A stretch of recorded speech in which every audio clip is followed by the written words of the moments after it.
En nuestro último programa estuvimos considerando el peligro de los falsos líderes religiosos como una de las más grandes amenazas del cristianismo bíblico.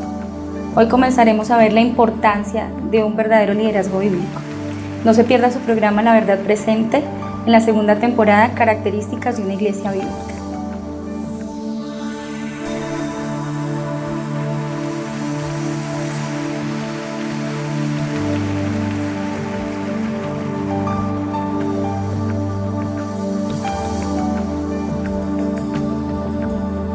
Pablo, bienvenido. Hola, Diana, ¿cómo has estado? Bien, Pablo. Muy contenta por volver a estar aquí hablando de estos asuntos tan importantes. Sí, gracias al Señor que nos da una oportunidad más y como tú dices, realmente estamos entrando en temas que son cruciales para la iglesia en nuestros días y pueden ser muy relevantes. Entonces, muy contentos, agradecidos con el Señor por este espacio. Pablo, sería bueno que nos hablaras de por qué es tan importante en el propósito de Dios la iglesia, porque siento que esto podría dar un poco más de claridad del por qué estamos hablando del liderazgo. Sí, lo que tú dices es muy importante. Nosotros nunca vamos a tener una buena teología pastoral si no entendemos el lugar de la iglesia de Cristo. Y Jesús, cuando hablaba de su iglesia, aunque él habló solo 2 veces, las cosas que él dijo en los evangelios son sumamente interesantes. Por ejemplo, ahí en Mateo 16, verso 18, cuando le está hablando con Pedro, él le dice: y yo también te digo que tú eres Pedro, y sobre esta roca edificaré mi iglesia, y las puertas del Hades no prevalecerán contra ella. Entonces, cuando Cristo habla de su iglesia, habla de esa gran edificación que él se compromete a hacer. Y dice que las puertas del Hades no iban a prevalecer contra ella. Entonces, la gran institución, aunque esa palabra pues se ha degradado un poco, de Dios, la gran obra de Dios, la gran edificación de Dios que Jesucristo se comprometió a hacer, es esa iglesia. Tanto es que él asegura que esa iglesia iba a prevalecer contra todos los desafíos que las puertas del Hades iban a levantar contra ella. Además, la Escritura nos muestra que la iglesia es muy importante porque ella es fruto del sacrificio de Cristo. Pablo, hablando a los ancianos en Éfeso, les dice ahí en Hechos 20, verso 28: por tanto, mirad por vosotros mismos y por todo el rebaño en que el Espíritu Santo os ha puesto por obispos para apacentar la iglesia del Señor, la cual él ganó por su propia sangre. Entonces, de alguna manera, la iglesia es el fruto del sacrificio de Cristo, es su corona, es su recompensa, es lo que él redimió con su sangre. Entonces, además de ser esa gran institución que él está edificando, ese pueblo para su gloria, además es ese pueblo que él compró con su propia sangre, el pueblo que él considera su propia propiedad, el pueblo que él considera que es suyo, sus redimidos, sus escogidos, sus llamados. Entonces la iglesia comienza a tomar cada vez más valor delante de nosotros por el testimonio bíblico. Además, la iglesia, dice las Escrituras, que es el lugar donde el Señor establece su reino en un mundo en rebelión, en un mundo en hostilidad a Dios. La iglesia es el reino de Dios aquí en la tierra, es el lugar donde Jesús es considerado Señor, Señor, es el lugar donde se hace su voluntad, es el lugar donde se someten los hombres a Él. Además de esto, la iglesia es el lugar que el Señor estableció en este mundo como columna de la verdad. Es allí donde se encuentra la verdad de Dios, es allí donde se contiene la revelación de Dios y es allí donde se anuncia la palabra de Dios. Además, es el instrumento que Dios escogió para evangelización de este mundo perdido. Es el instrumento que Dios usa para la salvación de los hombres perdidos. Es el instrumento que Dios usa para alimentar a los nuevos creyentes. Es el instrumento que Dios usa para edificar a los santos. Es donde se experimenta la comunión cristiana, el crecimiento cristiano, el perfeccionamiento cristiano y el servicio cristiano genuino. La iglesia es siempre considerada con mucho aprecio, tanto que es comparada como la esposa de Cristo, la heredera, la que va a pasar la eternidad reinando con él, coheredera de la gracia de Cristo. Entonces, cuando nosotros comenzamos a mirar bíblicamente, la iglesia tiene un lugar sumamente especial en el propósito de Dios. Cristo la considera su amada, Cristo murió por ella, está trabajando con ella y ella va a reinar con él eternamente. Entonces la iglesia ocupa un lugar muy importante en las Sagradas Escrituras y ese lugar importante hace que cualquier asunto que hablemos en relación a ella tenga relevancia, como el tema que hoy vamos a tratar. Bueno, pero ¿y cuál es la tendencia que tiene la iglesia hoy? ¿Cuál es el estado actual de la iglesia? Bueno, el estado actual de la iglesia no es muy alentador por una parte. Nosotros estuvimos hablando la vez pasada de la decadencia de los falsos cristos y es notable y es normal que cuando haya una falsa religión, una falsa doctrina o un falso Mesías, pues todo alrededor sea decadencia, pecado y un ambiente oscuro. Pero tristemente, aun cuando estábamos transmitiendo nuestro programa, algunas personas llegaban a comentar y decir que prácticamente la iglesia donde ellos se reunían tenía muchos síntomas de secta. Y es triste porque no solo vemos un ambiente de secta terrible, apostasía, que huele a falsa doctrina, sino que la misma iglesia cristiana, considerada evangélica de nuestros días, hoy ha tenido un color y tiene un color muy preocupante. Por eso es tan relevante tratar estos temas.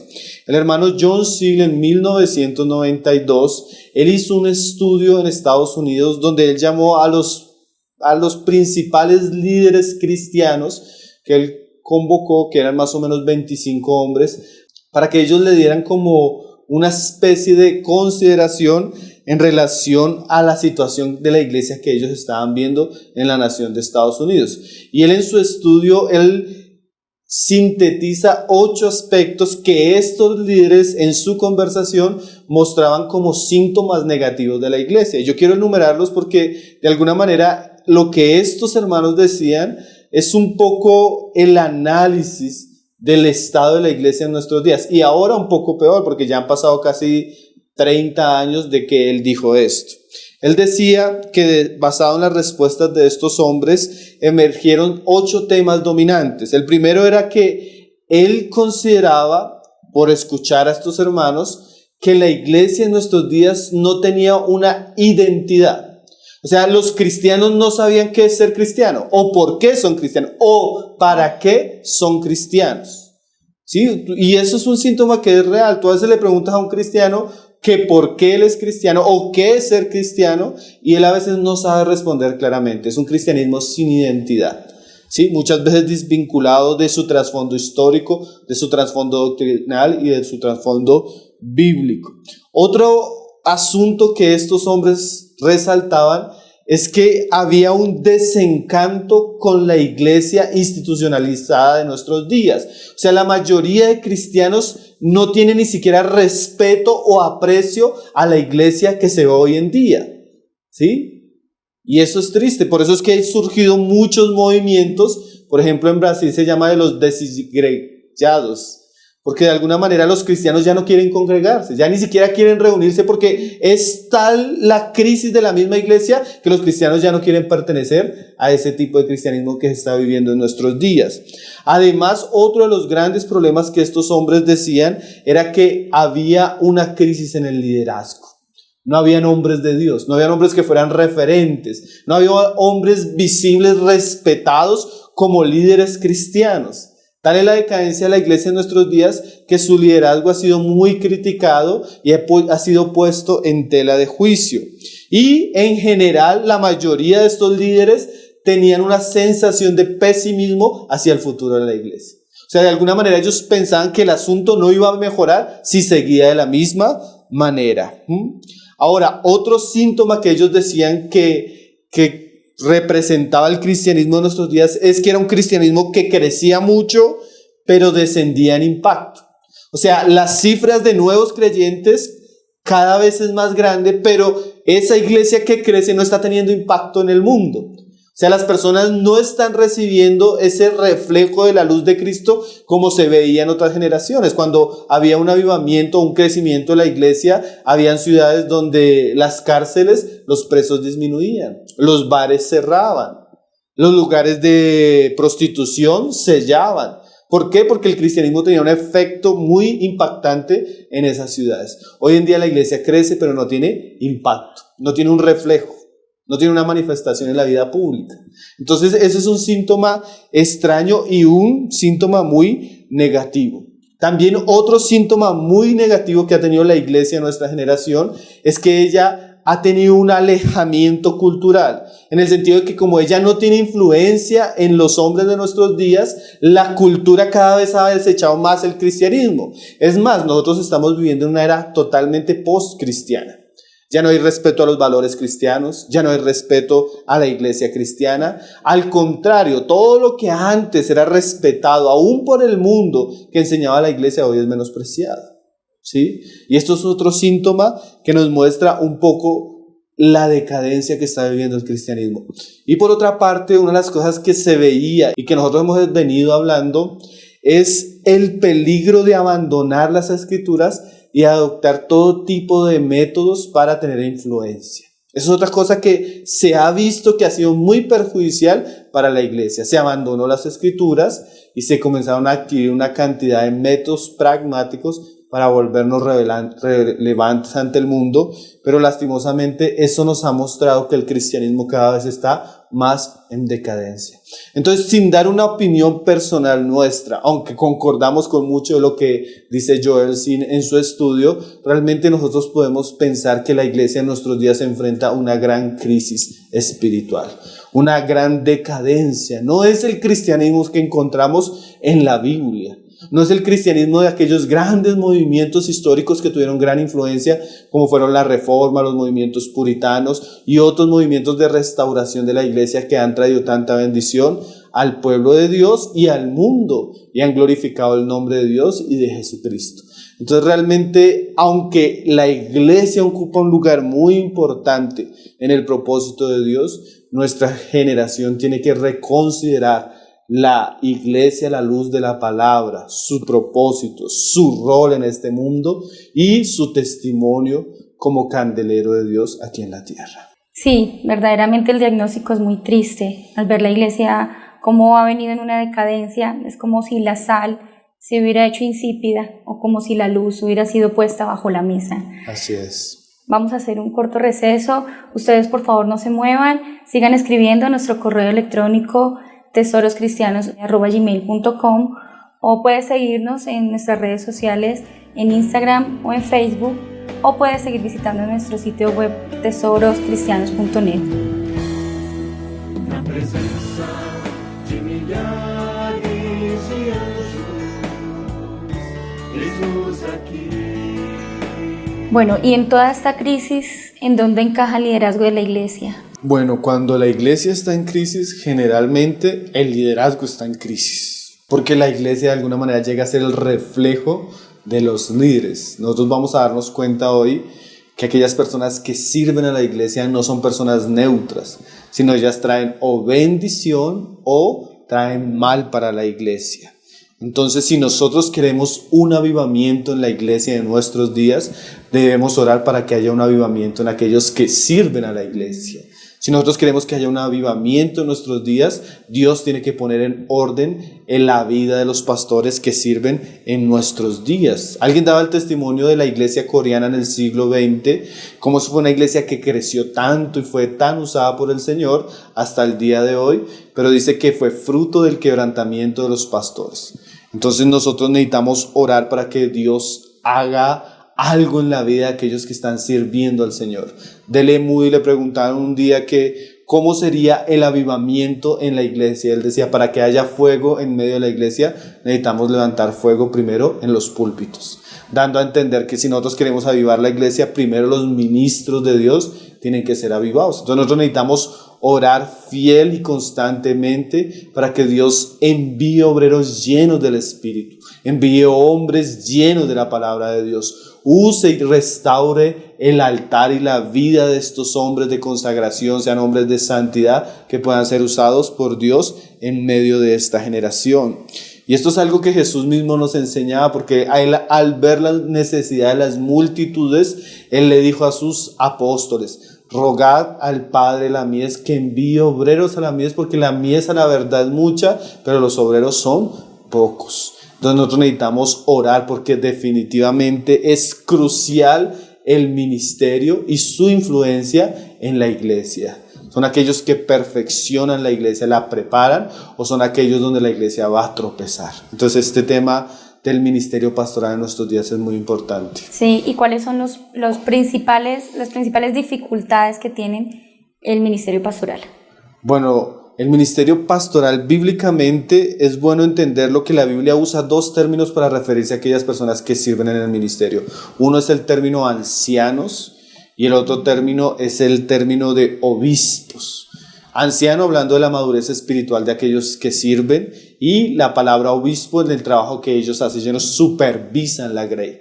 Pero siempre que se habla del trabajo de ellos es que pastorean la grey. Entonces, uno de los grandes desafíos que tienen los que pastorean la grey en medio de la casa de Dios, primero que todo es la crisis vocacional que ellos tienen. ¿Cómo así crisis vocacional? El hermano Hernández Díaz, hablando de este tema, él decía lo siguiente acerca de la vocación del pastorado. Y él decía esto: la vocación para el ministerio es un llamado de Dios unido por una necesidad urgente y una capacitación especial. Entonces, crisis vocacional, ¿en qué sentido? Muchos entran en el ministerio, muchos entran a pastorear la iglesia sin tener un llamado de Dios. Y eso es una tremenda crisis, porque si Dios no llama a una persona, esta persona no va a tener el equipo y las capacidades necesarias espirituales para cumplir una función. Entonces, en el ministerio, Dios no usa hombres voluntarios. Dios no usa hombres que se ofrecen a sí mismos, sino Dios usa a aquellos que Él llama soberanamente y ellos entienden que tienen una vocación divina y que lo único que pueden hacer es rendir su vida a ese propósito que Dios tiene para ellos. Entonces, muy importante que los hermanos tengan una convicción espiritual de que Dios los está introduciendo a esta labor. Como alguien decía, no es que la persona intentó ser doctor, la persona intentó ser profesional, la persona intentó ser ingeniero y como no le funcionó, entonces se dedica al pastorado, ¿no? O no es que yo llego al pastorado porque yo veo que los pastores ganan buen dinero, tienen estatus, tienen fama, tienen reconocimiento, hay una gloria ahí, entonces yo ambiciono eso y llego al ministerio por eso. Y tal vez esa es una de las mayores crisis. Muchos están en el ministerio sin ser llamados por Dios. Muchos están en el ministerio siendo puestos por los hombres. Muchos están en el ministerio siendo que ellos mismos se pusieron. A veces con las intenciones más bizarras, con las intenciones más oscuras como fama, dinero, poder. A veces muchos llegan al ministerio no porque tienen un llamado de Dios, sino porque son parte de la familia pastoral y el pastorado se hereda como si se heredara una casa. Entonces el pastor es el papá, el que le sigue, el copastor es el hijo y el que le va a seguir es el nieto. Y aunque pudiera a veces suceder como por llamamiento divino, en muchos casos realmente no hay una vocación divina. Entonces lo primero que nosotros debemos entender es que debe haber vocación. La persona realmente, así como Moisés, se siente acorralada por Dios, diciéndole a Dios que Él tiene un propósito para él y el que él tiene que abandonar todo lo que tal vez había deseado para su vida a dedicarse a este propósito. Como alguien decía, no se llega a la vocación pastoral porque se le cerraron todas las otras puertas y esta es la única opción, ¿no? Él llega a la vocación pastoral, aunque se le abran todas las otras puertas, pero él entiende que la única puerta de Dios para él es el ministerio. Entonces tenemos una crisis porque muchas personas están siendo involucradas sin tener esa certeza. ¿Y qué es lo que pasa, Diana? Cuando hay personas que no tienen certeza, cuando vengan las pruebas se van a escandalizar. Cuando vengan las pruebas no van a tener de dónde sostenerse. Porque cuando viene la crisis, porque el ministerio tiene muchas crisis, la persona que tiene vocación, ella entiende que Dios la ha llamado y aunque se enfrente contra todo el mundo, contra toda la oposición, si Dios lo ha llamado, Dios lo va a sostener. Y si él no cumple lo que Dios le ha llamado a hacer, va a decir como Pablo, ¡ay de mí si no predicar el evangelio! Pero hay muchos que están sirviendo en el ministerio sin esa convicción, sin esa certeza, sin esa vocación de que Dios lo ha llamado al ministerio. Como leíamos ahí en Hechos 20:28, es el Espíritu Santo el que pone a las personas en el ministerio. Sí. Spurgeon decía lo siguiente: es una terrible calamidad para un hombre equivocarse en su llamado y lo es también para la iglesia al que él se impone a sí mismo. Su error encierra una aflicción de las más graves Y esto se ve evidenciado en ministerios infructíferos y en iglesias decadentes. Entonces, cuando hay un hombre que Dios no ha llamado, eso se va a caracterizar porque va a haber una decadencia en la iglesia y no va a haber fruto, porque Dios, ¿cómo va a bendecir a alguien que Él no puso? Entonces, como dice Spurgeon, tal vez uno de los más terribles problemas que tiene la iglesia es que están sirviendo hombres que Dios no ha puesto. Están sirviendo hombres que no tienen la vocación ni el llamado para pastorear. No tienen el amor, no tienen la paciencia, no tienen la capacidad espiritual, no tienen los dones, no tienen la gracia para predicar. Entonces eso nos muestra que Dios no está involucrado. Por un lado, esa es una de las primeras crisis vocacional. Otra crisis que vemos generalizada en los pastores o en aquellos que sirven en la iglesia en nuestros días es la crisis teológica.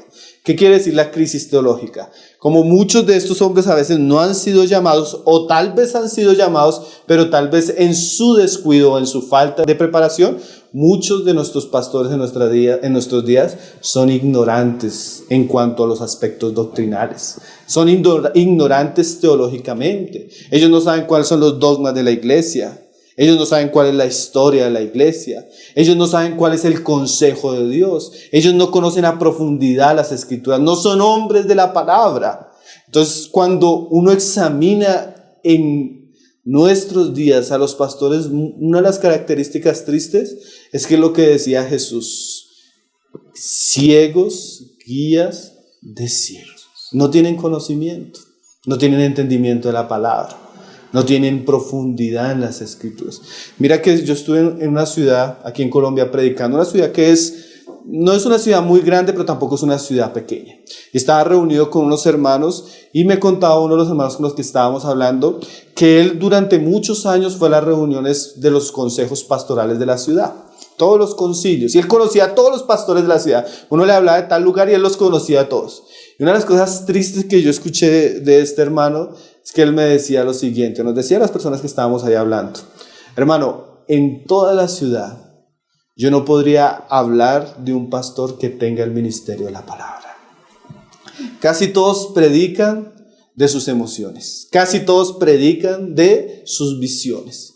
Casi todos tienen un ministerio inclinado a los milagros, a las señales, a la prosperidad, a la superación personal, pero yo no podría poner la mano por alguno que predique verdaderamente la palabra.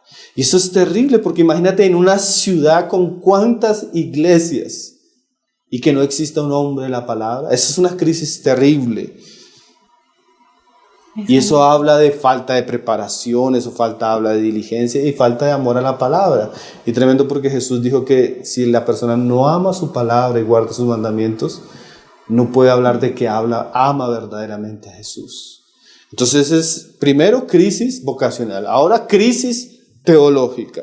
Además de eso, porque la crisis teológica siempre desemboca en una crisis moral, como hemos estado hablando. Si no hay una buena doctrina, la moral de las personas va a verse afectada. Entonces, cuando tenemos una mala teología, tenemos vidas inclinadas al pecado.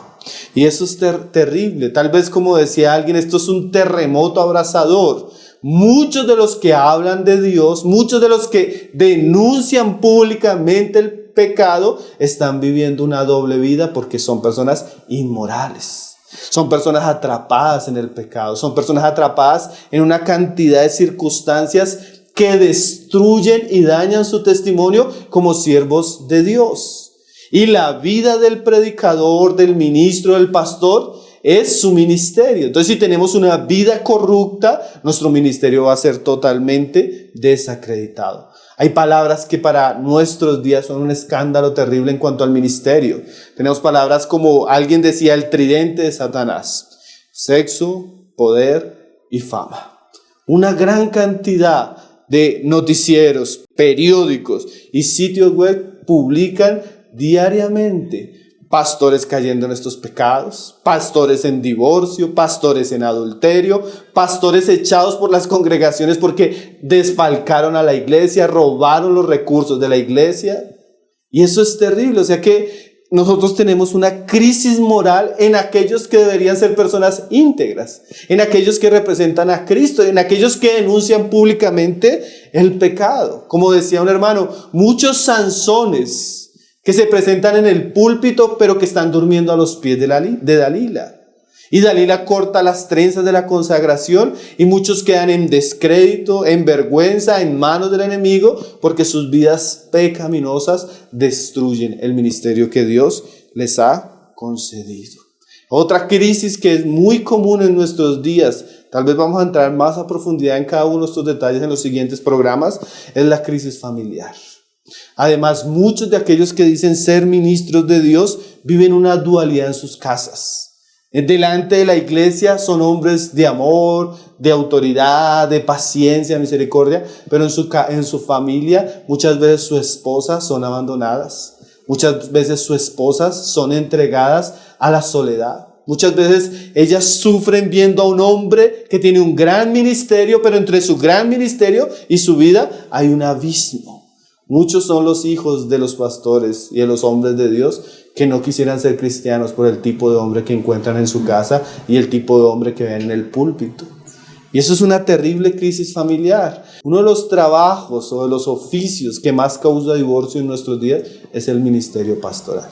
Eso es terrible, eso era algo que es totalmente contrario a las escrituras y eso causa mucha tristeza, como dice Malaquías, se llena el altar de Dios de lágrimas cuando un hombre de Dios cae en adulterio, cuando un hombre de Dios se divorcia, cuando los hijos de aquel que está sirviendo al Señor abandonan la iglesia y la fe por su mal testimonio. Ningún éxito ministerial compensa el fracaso familiar y eso también es síntomas de una crisis.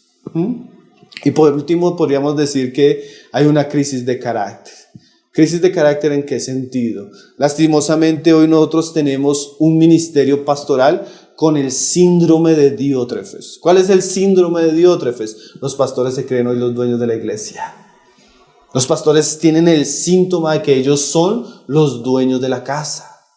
Y es un síntoma terrible, acompañado de orgullo, acompañado de enseñoreamiento, acompañado de autocracia, se vuelven señores, ¿sí? Establecen su liderazgo a través del miedo, establecen su liderazgo a través de la imposición y establecen su liderazgo con la fuerza de la carne. Y eso es terrible, eso es una crisis, eso es totalmente contrario al espíritu de Cristo, a la humildad de Cristo, al amor de Cristo.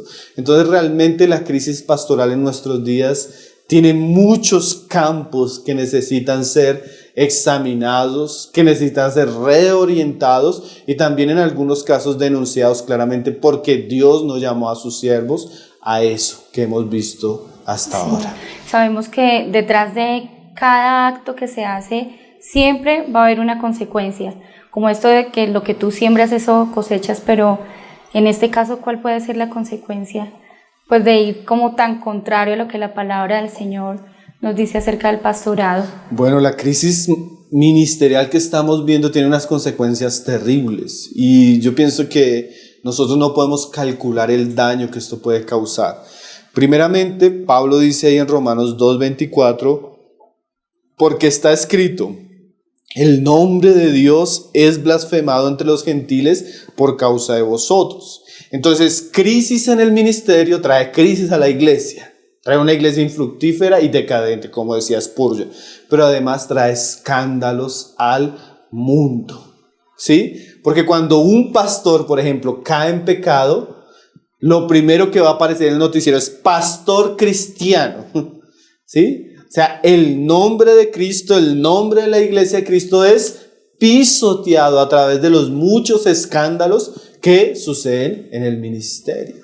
Entonces, ¿cuántas personas nosotros nos hemos encontrado que al quererlas evangelizar no quieren ir a una iglesia cristiana porque los pastores cristianos son unos ladrones? Porque los pastores cristianos son personas que se enseñorean de los otros. Porque los pastores cristianos abusan y dominan a las personas de una manera sin misericordia, sin temor, sin amor. ¿Cuántos de nosotros queremos evangelizar a las personas y dicen, no, yo no voy allá porque los pastores son unos ladrones?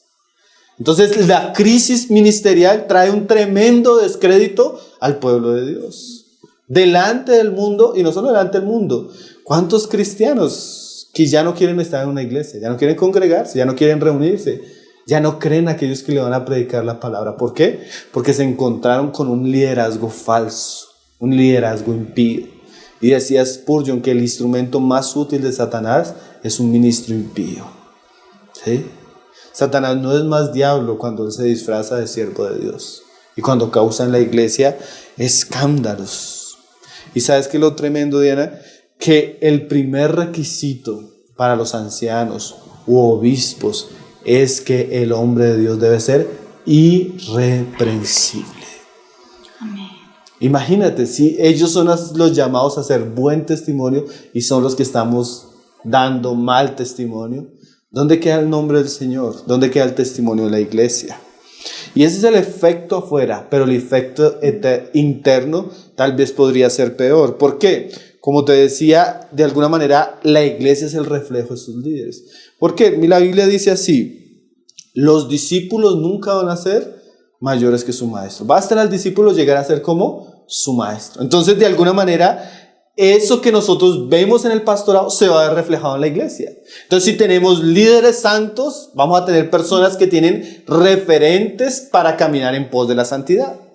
Pero si tenemos referentes codiciosos y avaros, ¿hacia dónde se va a inclinar la iglesia? Hacia el evangelio y la prosperidad. Se va a volver una iglesia codiciosa. Si tenemos líderes superficiales, carnales y mundanos, ¿hacia dónde se va a dirigir la iglesia? Y que tal vez uno de los propósitos más importantes del ministerio en la iglesia es ser influencia, ¿sí? Alguien decía, el ministerio es influencia. O sea, nosotros podemos influenciar para bien o influenciar para mal. Y eso es tremendo, porque la iglesia va a caminar y va a subir hasta la estatura de aquellas personas que sirven en ellas. Y en ese sentido, Hernández Díaz López, él usa una palabra que siempre la está repitiendo. Los pecados del pastor son más graves, más hipócritas y con más consecuencias. ¿Por qué más graves? Porque la persona es una persona que está dando ejemplo. Entonces sus pecados son maestros del pecado para los que lo ven. ¿Sí? ¿Por qué más hipócrita? Porque él denuncia constantemente el pecado en público, mientras lo practica en secreto. ¿Sí? Él es más hipócrita porque él peca contra el conocimiento que él tiene. Y eso es terrible, ¿no? Y tiene más consecuencias, porque entre más grande el árbol, más duro la caída. Entre más alta la persona, más consecuencias. Entre más personas tiene alrededor, más causa daño. Entonces es cierto lo que nuestro hermano dice. Y es terrible, ¿no? Porque a veces tenemos personas con una proyección muy grande en el ministerio, que causan mucha tristeza, que causan muchas lágrimas por causa de la influencia que ellos tienen para la iglesia. Entonces realmente Dios, como decíamos ahora, pueda restaurar el ministerio pastoral en nuestras vidas, pueda levantar hombres con temor, hombres santos, hombres llenos de la palabra, hombres de buen testimonio, que puedan dirigir la grey de Cristo a buenos pastos y que esa grey pueda conocer a Cristo y ser edificada en nuestros días. Amén, amén, Pablo. Esa es nuestra oración, que realmente el Señor pueda ayudarnos a reversar todo el daño que se viene haciendo, que no implica solamente en la vida de los pastores y en su familia, sino que, como hemos visto, eso trasciende a la iglesia y en el impacto que ella tiene pues a nivel de nación y demás. Que el Señor nos ayude. Vamos a hacer una corta pausa y luego regresamos para poder concluir un poco con este tema. Na presença de milhares de anjos, eis-nos aqui. Pablo, ¿y qué podemos hacer ante esta situación? ¿Hay algunas palabras de consuelo? Bueno, como dice la famosa novela, a veces estamos en el peor de los tiempos, pero también puede ser el mejor de los tiempos. Y lo que debemos hacer, yo pienso, principalmente es hacer un examen profundo acerca de lo que es la iglesia, el rol de la iglesia, y lo mismo deberíamos hacer en cuanto a la vocación ministerial y la teología pastoral. Nosotros necesitamos estudiar seriamente a la luz de las Escrituras cuál es la función de los pastores, cuál es el trabajo de los pastores bíblicos, cuál es el carácter de los pastores que Dios quiere sirviendo en su iglesia. Porque cuando la iglesia ha caído y ha sufrido vergüenza y está en crisis, quiere decir que no hubieron buenos fundamentos, como lo enseña el Señor en la parábola, los dos cimientos. Si nosotros edificamos sobre el fundamento de la palabra, no debemos temer las pruebas porque la iglesia va a estar firme. Pero lastimosamente muchos llegan al ministerio sin saber ni siquiera qué es un anciano, qué es un pastor, qué es un obispo. Muchos llegan al ministerio sin saber cuáles son las características de estos hombres. Muchas veces llegan al ministerio y no se sabe bíblicamente cuáles son los deberes de los pastores. Muchas veces llega al ministerio y no se sabe cuáles son las obligaciones espirituales de estos hombres con la iglesia. Muchas veces no se sabe cómo es el trabajo, cómo se debe hacer el trabajo, cuál es el carácter que Dios espera de sus siervos. Y todo ese tipo de preguntas nos deben llevar a redescubrir bíblicamente cuál es el rol de los líderes en la iglesia. Porque está en la crisis que algunos se levantan y dicen, no hay liderazgo en la iglesia.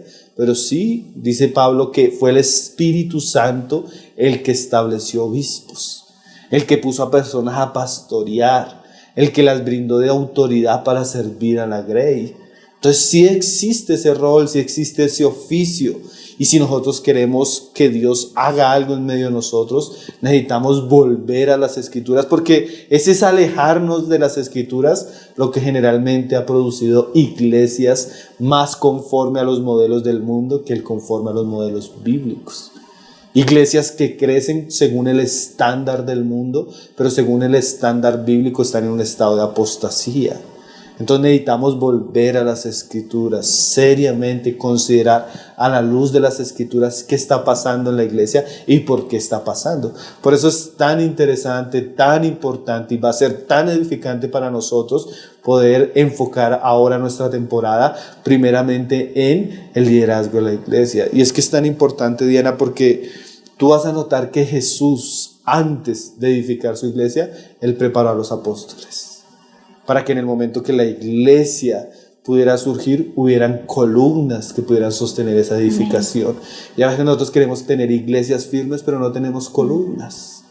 No tenemos hombres que puedan servir, predicar, ayudar, cuidar de esa iglesia.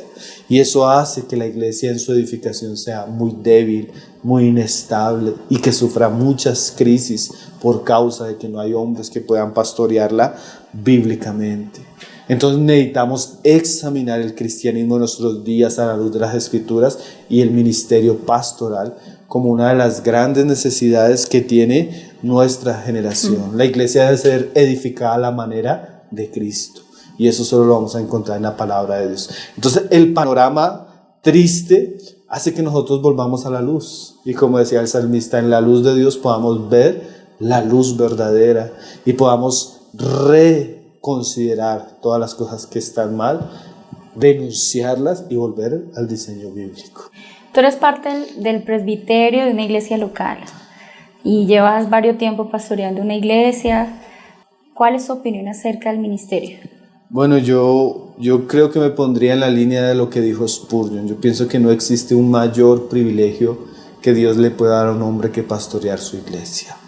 Yo considero que lo que Spurgeon decía para sus estudiantes era muy cierto. Si la reina de Inglaterra les ofreciera alguna embajada o algún ministerio, ninguno de ellos se compararía con el privilegio que el Señor nos ha dado a algunos de servir y pastorear su iglesia. Las recompensas de nuestro trabajo, a diferencia de cualquier otro trabajo, porque cualquier hombre se puede esforzar en un trabajo y él va a tener una recompensa temporal, mas la recompensa que nosotros tendremos en la gloria y por la eternidad no se compara con los sufrimientos, no se compara con los desafíos, no se compara con los problemas que nosotros podemos tener. El ministerio es tan precioso porque el ministerio nos acerca a Cristo, nos lleva a amarle. El Señor le dijo a Pedro, Pedro, ¿me amas? Y cada vez que Pedro respondía, sí te amo, el Señor le decía, bueno, pastorea mis ovejas, pastorea mis corderos. Entonces el ministerio es precioso porque nos acerca a Cristo, al corazón de Cristo, a los hijos de Cristo. Nos lleva a sufrir por una causa gloriosa, una causa que trae honor, una causa preciosa. Y por otro lado, tenemos la recompensa del amor de los hermanos. Tenemos unas personas que nos aman, que nos respetan, que nos consideran, que cuidan de nosotros, que oran de nosotros, personas que están saliendo de muerte a luz por la predicación del Evangelio, cristianos que están conociendo al Señor, siendo perfeccionados, siendo ayudados, siendo madurados, y Dios nos usa a nosotros sin merecerlo. Y eso es precioso, la recompensa de ver vidas transformadas, la recompensa de ver familias transformadas, la recompensa de ver corazones volviéndose a Dios. Yo pienso que eso es incalculable en costos humanos. Entonces yo pienso que es un gran privilegio.